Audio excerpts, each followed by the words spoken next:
Sa sasot isiniwalat ang umano'y katiwalian sa Bureau of Immigration at POGO Operations, Pebrero 2025. Isiniwalat ng social media personality na si Sas Rogando Sasot ang umano'y katiwalian sa Bureau of Immigration, BI, at ang koneksyon ng ilang personalidad sa ilegal na pagpapapasok ng mga dayuhan sa bansa sa pamamagitan ng Philippine Offshore Gaming Operators. Ayon kay Sasot, si Yumi Santiago ay umano'y konektado kay Maan Lapid, anak ni dating senador at aktor Lito Lapid.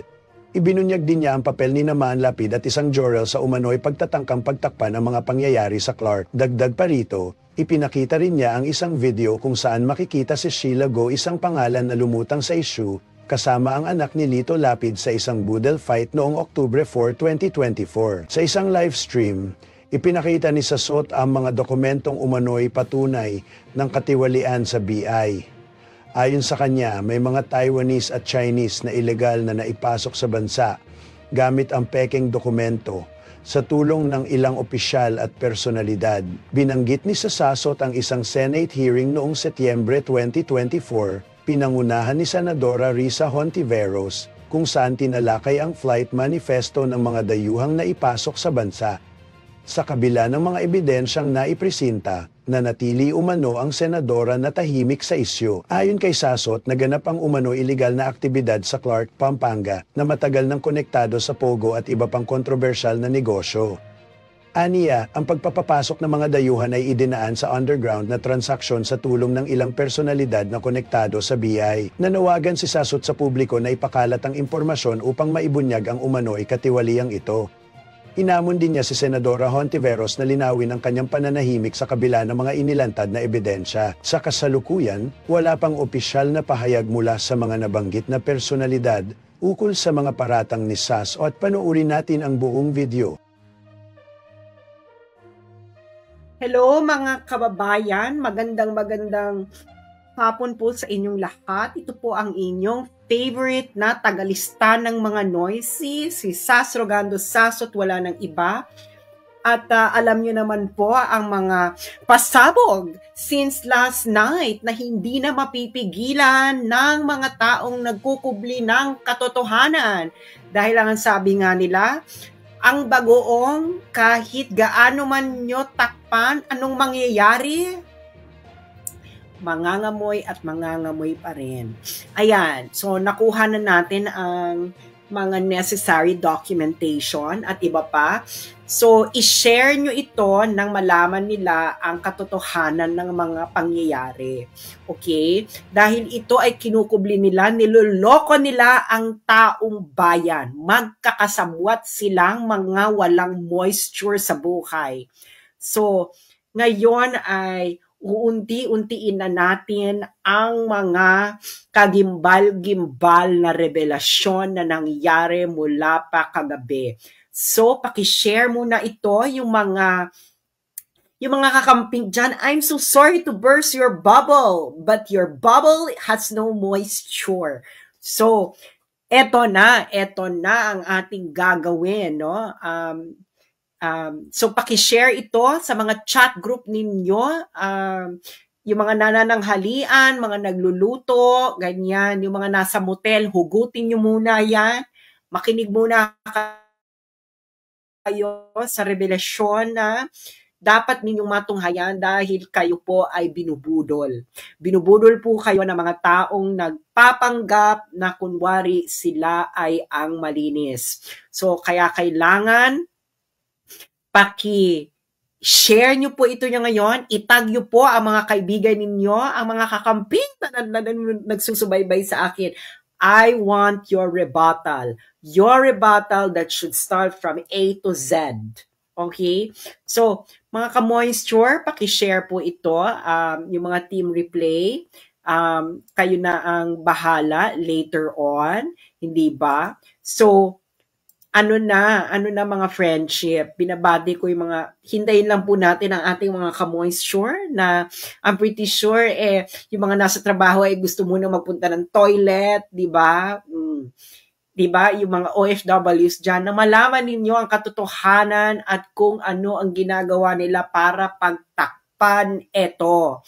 i-share ninyo, itag nyo si Risa Ontiveros, itag ninyo lahat ng mababanggit dito dahil ang mga ito ay mga wala sa wisyo.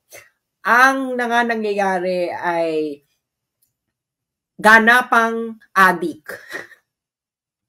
Bakit siya ganapang addictus benedictus? Dahil ito ay nagkabuhol-buhol ang script.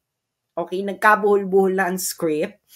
At ito ay dapat ninyong ipalaganap dahil kayo ay pinaglololoko. Tayo po ngayon ay ilalabas po natin ang mga pagkatagpi-tagpi ng panahon. Hindi ba? Uunahin po muna natin ang pinag-ugatan ng mala-explosive na revelasyon na ito. Ang isang video na pinadala sa akin mula sa isang babaeng nagngangalang Yumi Santiago na nag-war shock, nakasama ang kanyang mood Raquel sa video na iyon. Ipapanood ko uli sa inyo ang video, okay? Ang babae dito, yung nakasalamin na ipapakita ko sa inyo ay si Yumi Santiago. I-search nyo na lang sa aking page. Nandoon po siya. Yung mga nasa TikTok po at mga nasa YouTube, wag na kayong magpaalam sa akin na i-download nyo ang video ko. Wala pong copyright ang aking video. Ikalat ninyo, i-repost ninyo. Bahala na kayo kung anong gagawin ninyo. Basta dapat buong katotohanan lamang ang ininyong ilalagay. So, na-interview ko na dito yung babaeng nakasalamin na talagang siya ang nag-i-explore. Ipapapanood ko sa inyo uli. Okay? Yung pinag-ukad ng video na sa kasalukuyan ay super viral na. Super viral na siya dahil kagabi lang ito na post. Kagabi lang siya na post pero siya po ngayon, 16 hours ago lang, pero ngayon siya ay 260,000 views na. Ayan. So, dahil siya ay 260,000 views na, bonggang-bongga, super bongga na siya. Okay. So, ipapanood ko uli yung nagva-viral na ngayong video. Ito ay si Yumi Santiago, na kabarkada ni Maan Lapid, na anak ni Lito Lapid. Okay. Yun ang hindi ko matanggap. Alam nating lahat gusto natin na matapos itong korupsyon na to. Pero yung si Maan at Jerol, putang ina, pinatakas nyo 600. Nasaan ang konsensya nyo, uy? Illegal na illegal ang Pogo, pinatakas ni Maan. Sino nag-utos sa'yo, Maan? Kapalit na ng milyones. Basta ang mga tao, pinagbibigyan mo ng 20 mil. Hindi mo alam yung mga tao mo din ang nagdadaldal sa'yo. Guys, nasa na yung mga mga nasa Senate hearing, nahuli sa GMA, sa mainstream media ng mga Chinese. Wala na, di ba? Oh, wala na. Pinatakas na nila. Pinatakas na kasi nila, Maan. Oh. Umikot ang puwet niya nung may gumawa ng manifesto. Buti na lang tatay niya, senador. Oh, bakit? Oh, isa pa rin kinakangkang ang senador doon. Hindi kailangan malaman nila to eh. Nanggigigil kasi ako eh. Oh, ano, mga BI, totoo sinasabi namin, di ba? 600 plus kayong BI na nanonood sa amin ngayon. Alam nyo ang lahat ng istoryang to. Kaya Maan, malis ka na dyan sa Clark. O ako sa'yo, mag-resign ka na. Graceful exit. Bago pa lumala Mag-resign ka ito. na lang. Kasi hindi kami titigil talaga hanggang di ka naaalis dyan. Hanggat hindi ka naaalis sa pwesto mo. Ikaw, Jurel, malis ka na rin, mag-resign ka na. Baboy kayo pareho. Akala nyo civil service lang. No. Yung manifesto, 600 na nanggaling na Pogo, nahuli na Chinese, Taiwanese, lahat na.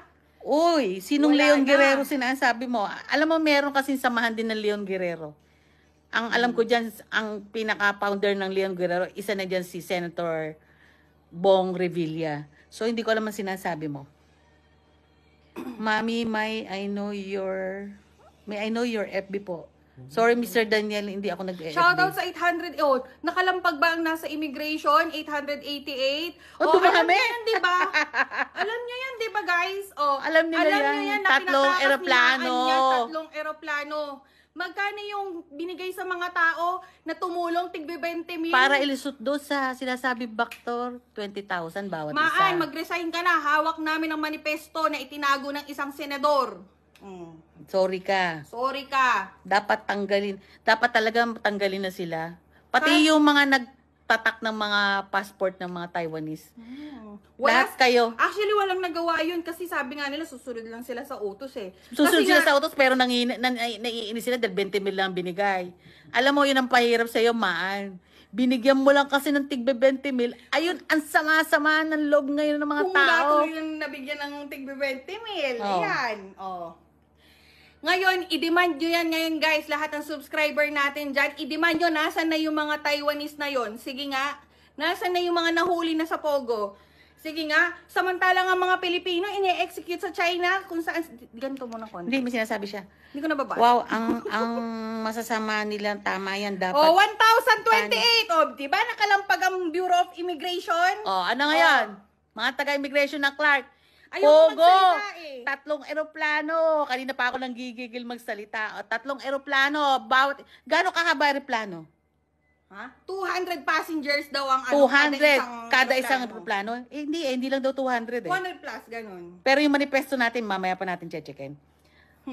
Mag-resign ka na, Mag-resign ka na. Mali ka ng ginawa mo sa akin. Mag-resign ka lang. Akala nyo civil service, akala nyo hindi lang ako maipasok sa BI. Hindi. Mas magandang posisyon ko ngayon. Mas magandang inaalagaan ko ang anak ko. Mas maganda natitingnan ko ang anak ko dito sa loob ng bahay. Kesa ng lolo ko ng sambayan ng Pilipino. Niloko mo yung sambayan ng Pilipinas. Maya ka, Maan. Maya ka, Jerol. Maya kayong mag-iina. Mahiya kayong Mag-anak. lahat. Kayong mag-ama. Oh. Kala nyo? Mayabang pa yung kapatid, nagpakita pa na kasama yung kapatid ni Alice Go, kumakain dun sa resort ni Romy, yung vlogger na si O, tingnan Romy. mo, ginago mga madam si tatay. Oo! Talagang Di tinago ba pinipilit nila si Tatay Digong ang kadikit ni Alice Guo? Pipilit Anong sabi nila. ni Alice Guo? Walang kinalaman si Tatay Digong dito. Oo, sinasabi pa I nila. have the video. Magkasama si Maynard at ang kapatid ni Alice Guo. Oo, magkasama si Maynard, kapatid ni Maan. Magkasama kumakain sa resort. Lahat ng nasa Pogo, ang nagpatakas nasa Clark. Correct. Oh. Ano ngayon? Kawawa ang backdoor na sinasabi nilang Mindanao. Walang kasalanan ng Mindanao. Ang nagpatakas nasa Clark, Pampanga lang. Tandaan Jurel! nyo, pag ako namatay, may pumatay sa akin, si Maan ang hanapin nyo, si Jorel ang hanapin nyo, si Ian ang hanapin nyo, si Bianca ang hanapin nyo. Pamilya pa ni Maan. Sama na natin. Okay. So, kung gusto nyo mapanood yan, nasa wall ko. At yung, again, yung mga TikToker, yung mga YouTuber, wag na kayong humingi sa akin ng permiso kung anong gagawin nyo sa video ko. Go ahead. This is about the country. Hindi nyo kailangan humingi sa akin ng permiso tungkol dito, no? Hindi po, wala po tong copyright. So ngayon, yung lumabas po dyan ay si Yumi Santiago. At nahanap ko po siya kaagad at na-interview po natin siya kanina. So, mamaya, pagkatapos nito is, daanan ninyo yung wall ko, nandun yung interview niya. Ngayon, marami siyang revelation. Yung sinasabi po niyang manifesto doon, ibig sabihin po nun, yung flight manifesto, yung listahan. Okay? Sabi niya, pinapasok daw. So, may mga Pogo, mga Chinese, Taiwanese, pero karamihan daw mga Taiwanese. Yung manifesto raw na yon ay pinadala papunta kay Senator Risa Ontiveros. At si Risa Ontiveros walang ginawa. Tumahimik. Okay.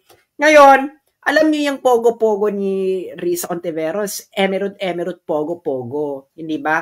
At ang inaano niya niyan is si Alice Go, na pilit niyang nililink kay Duterte ni Risa Ontiveros. Okay. Pero itong si Yumi, no, sabi niya, bakit ka-lunch ng anak ni Senator Lito Lapid, si Sheila Go? Okay, kailan naging ka-lunch? Naging ka-lunch ng October 4, 2024. Doon sa parang farm nung Romy. Taga Pampanga ito, Romy. At syempre, kinala po natin ang mga ebidensya, ang mga reels, ganyan. Ngayon, yung mga tao mababanggit dito, wag na kayong mag-deactivate, na-download ko na lahat. October 4, 2024. Okay, bibigyan ko lang kayo ng timeline. Okay?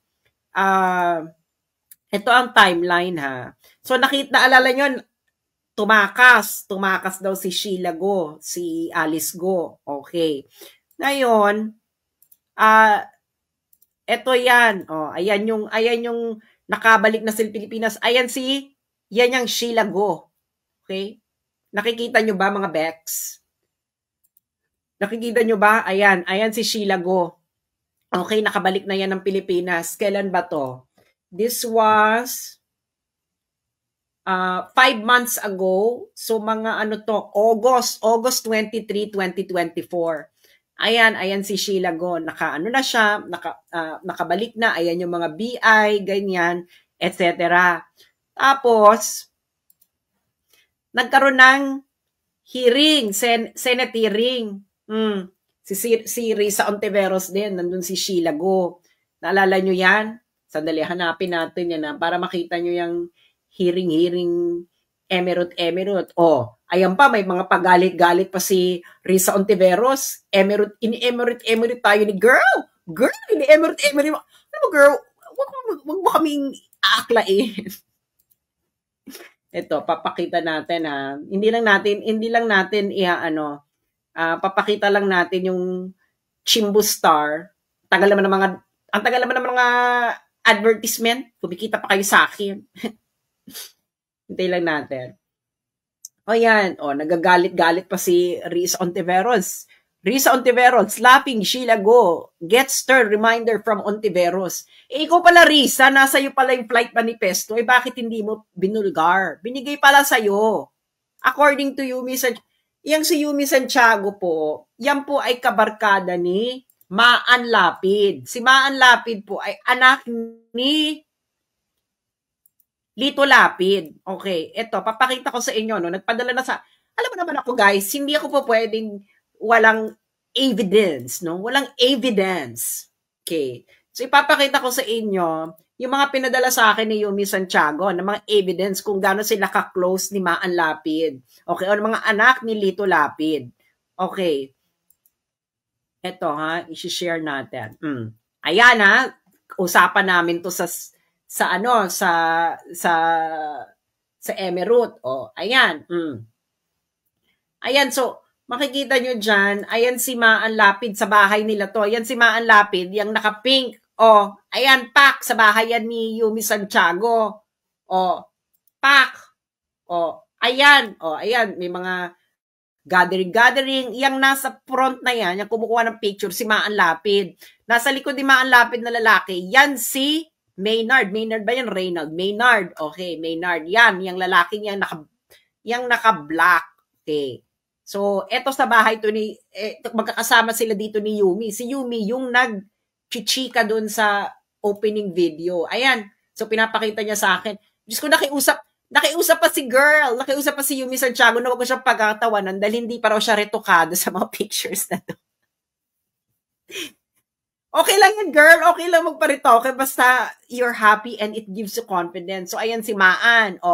Si Maan Lapid, sa bahay yan nung Yumi Santiago na kaninang nakita nyo, napanood nyo, nakita nyo na, si Maan ng head ng Clark. Okay. Ayan na. Sa inyo may evidence tayo. Ngayon, kailan nagkaroon ng hearing itong pagbalik ni Sheila Go? Kailan? Papakita ko sa inyo sabihin lang, lang natin para malinaw ang timeline ba? Timeline. Timeline. Ayan yan. Emirate, hearing with Sheila Go, with Risa Ontiveros, Chimbu Star, di ba? Kailan ba to? Ano to? This was September 5, 2024 pa ito pinost ng ABS-CBN. September 5, nakabalik na August, ganyan.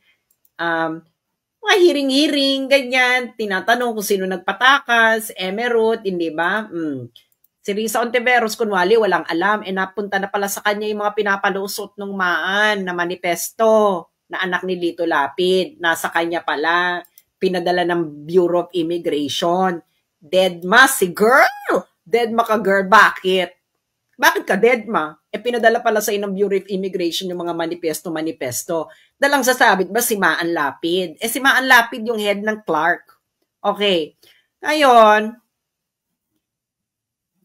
kita niyo yung timeline. September, pahiring si Risa Ontiveros nung nakabalik na to si Sheila Go. Diba? Si Alice Go. Ngayon, itong si Yumi, may nabanggit kasi yan dyan sa kanyang eklabo. Ang sabi niya, bakit nakikipag-lunch itong anak na lalaki ni Senator Leto Lapid kay Sheila Go, nakikilunch. Sabi ko, anong lunch yan? May video daw. Bongga, may video. Pinahanap ko kasi ang tagalan nito, October 4, 2024. So imagine nyo, hearing August, September, October 4, 2024, ang kabudol fight, alam yung budol yung kainan, di ba? Kabudol fight ni Sheila Go, anak ni Lito Lapid. So ito, papakita ko sa inyo yung mga reels. Ito ay galing ito sa isang reels ito na ni Mer Sagum Yabot. Okay. Sa ata ito, meron itong, ang kainan dito ay kay Romy. Sino bang Romy to? Basta Romy, si Romeo something. Anong pangalan ni Romy? Basta siya, may farm. So makikita nyo, basta may farm siya. Kuha ko ang sundok. So, nakikita nyo. So, yung makikita nyo yung lalaking yan, siya yung may-ari nung farm. Baka naman ito yung farm. Baka naman ito yung farm na sinasabi ni Alice Go. Farm. Siya yung, ayan, yung nakikita nyo sa gilid, siya yung may-ari. Okay. Sundok. Ngayon, yung katabi niya dyan, yung naka-gray, yan yung anak ni Lito Lapid. Swerte yung mga ang daming ulam. So, ayan. So, nakita niyo yung babaeng nakatalikod na yan. Yan si Sheila Go. Makikita niyo yan mamaya in full view. Kain na kayo. Ayun, nakita niyo yan, yung kumakain na yan, yung naka-gray, yung katabi nung nakakap. Yan ay anak ni Lito Lapid. Anak niya ni Lito Lapid, si Maynard. Maynard ba pangalan yan o Reynold? Maynard or Reynold. Basta yan ang anak ni Lito Lapid. Okay, kita nyo, yung naka-gray. Yan, yung naka-gray, anak niya ni Lito Lapid. Sundok. Okay. Ngayon, di ba? Ayan na si Sheila Go. Kabudol fight nila lunch. Kabudol fight. Ayan, si Sheila Go. Ngayon, ikaw ba ay nakikipagbudol fight, kainan sa hindi mo ka-close? Ano yan? Napadaan lang si Sheila Go? Ayan si Sheila Go. Ayan, pak! Budol fight. Pak! Ayan si Sheila Go. October 4, 2024. Ayan. Ayan si Sheila Go. Pak! Sheila Go. Good morning. Okay, yan ang si Sheila Go. So, ayan pa. Papakita ko pa yung Baby, kuha mo. si Sheila Go. Kita natin, ha? Ayan si Sheila Go. Baby, kuha mo rin ito, Ryan, Nag-aabot ng issue si Sheila Go. Pak! Sa kanilang budol fight, nakasama ang anak ni Lito Lapid. Ayan si Sheila Go. October 4, 2024 po yan. October 4, 2024. So, bakit mo, Risa Ontiveros, inililink kay Duterte, ang kabudol fight, pagkatapos ng hearing mo, anak ni Lito Lapid? Paisa nga ako sa tabi ni ma'am. Ayan, may dalag pa. Ano ka ngayon, Risa? Bakit mo pinoproteksyonan ang mga anak ni Lito Lapid? Si Maan, hindi mo ipinalabas yung manifesto na ang madadawit doon ay si Maan Lapid. Bakit? Siguradong alam mo to na ang kabudol fight ni Sheila Go, na kapatid ni Alice Go, after ng hearing ninyo, ay anak ni Lito Lapid. Bakit mo? So, gagayahin ko kayo dyan sa Kongreso, yes or no, Risa Ontiveros. Protector ka ba ng mga anak ni Senator Lito Lapid? Di ba? Ganun lang kasimple. Protector ka ba ng mga anak ni Senator Lito Lapid? Risa Ontiveros. Ito ay malinaw lang na katanungan. Ang sabit pala dito, mga nagpapapasok sa Clark, anak ni Lito Lapid, si Maan. Itong pamilya pa lang ito, no? no? Ang pamilya pa lang ito, dapat ang iniimbestigahan tungkol sa Pogo. 'Di ba? Bakit? Putya, 2013, nahuli ng US Immigration and Customs Enforcement ang asawa ni Lito Lapid na nagsasmuggle ng dollars papuntang Las Vegas. Anong ginagawa sa Las Vegas? Casino. Hindi ba? Ayun, nahuli. Report to ng US Immigration and Customs Enforcement. Asawa ni Lito Lapid, babasahin ko sa inyo, 2013. Wife of Senator in the Philippines sentenced for bulk cash smuggling. Bakit sa Nevada? Bakit sa Las Vegas? Kasi nga, ang casino, ginagamit ito, ang casino po, ginagamit talaga yan sa money laundering. So makikita mo, Marisa Tadeo Lapid, 55, wife of Philippine Senator Manuel Lito Lapid, was sentenced February 4, 2013 by U.S. District Court Judge Lloyd D. George. The defendant previously pleaded guilty to 2 counts contained in a criminal information, bulk cash smuggling. Hanapin nyo na lang to, i-search nyo sa Google, Maria Tadeo Lapid. Okay? Nahuli sa immigration, nagsasmuggle ng dolyares sa Las Vegas. Bakit sa Las Vegas? Dahil ang Las Vegas po ay nandyan ang mga casino. Casino, money laundering, ganyan yan. Okay. Yung mga taga-BI ha, sinasabi ko sa inyo, pag natuloy yung The Great Reset at hindi kayo mag-isplok, baka kasama kayo sa mga reset. Kaya lumantad na kayo, umamin na kayo, at bakit itong si Senator Risa Ontiveros ay hindi niya inaksyonan ang flight manifestos na galing ng Bureau of Immigration. Bakit bilang stop nung napunta na sa'yo, ni-receive mo pala, Risa Ontiveros, sabi ng mga taga-BI, Bureau of Immigration. You receive the flight manifesto, mga pinapapasok na Chinese, Taiwanese, mga Pogo. But hindi mo raw inaksyonan. Di ba? At bakit mo pinoproteksyonan ang anak ni Senator Lito Lapid na si Maan Lapid, pati na si Maynard, na ang kabudol, kainan ng kamay, kabudol. Di ba? Hindi po tayo nakikipagbudol fight sa hindi nating kakilala, ka-close. Nandun kayo, same budol-budol. Di ba? Papakita ko uli. Di ba? Ayan, si Ilago, October 4, 2024. Di ba? Ang kasama niya dyan sa table ay si anak ni Lito Lapid. Ito yung may-ari ng restaurant. Yan, may-ari ng restaurant yan. Ayan yung anak ni Lito Lapid, yung nakagray yan. Bakit kayo magkakasama? Di magkakakilala kayo, hindi ba? Kayo ang magkakakilala. Hindi po tayo nakikipagbudol,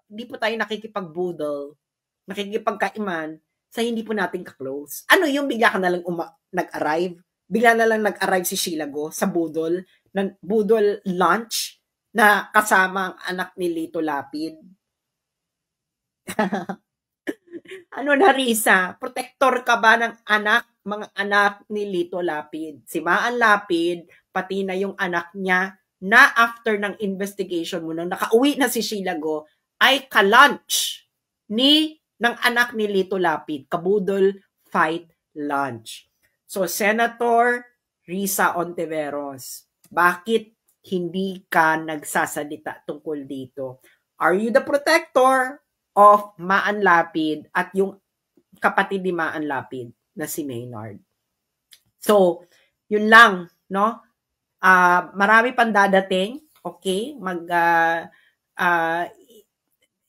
Mag-expose pa ang lahat. So, Senator Risa Ontiveros, bakit hindi lumabas ang pangalang Maan Lapid at Maynard, mga Lapid, sa iyong investigation? Sila pala ang ka-close ni Alice Go.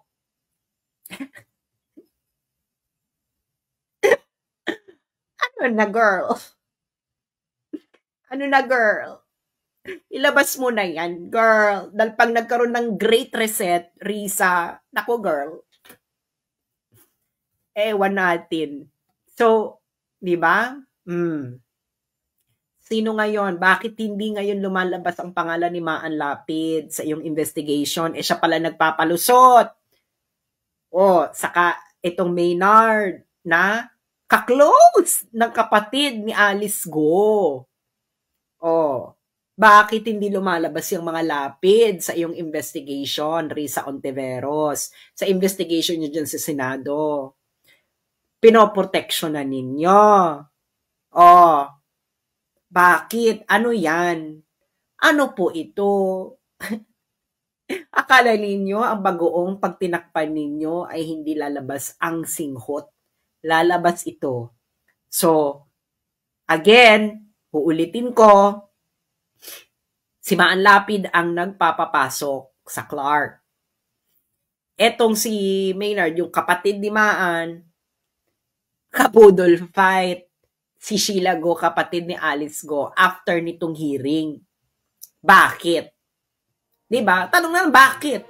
Bakit kayo nagbubudol fight kung hindi kayo ka-close? Diba? O, yun ang katanungan ng bayan. Diba? Protector ka ba ng mga anak ni Lito Lapid? Risa Ontiveros. Hanggang dun lang po muna tayo. Maraming salamat sa inyong lahat. At kung gusto niyo pong i-download ito, ilagay sa YouTube, kayo na pong bahala. Wala po akong time dyan. Ilagay sa TikTok, etc. Basta, ito ang dapat malaman ng bayan.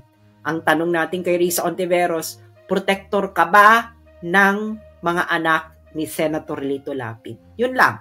Salamat po.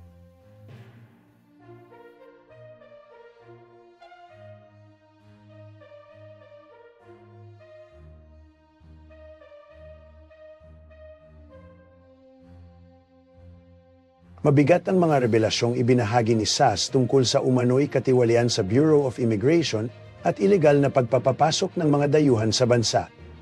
Kung totoo ito, isa itong seryosong isyu na dapat imbestigahan.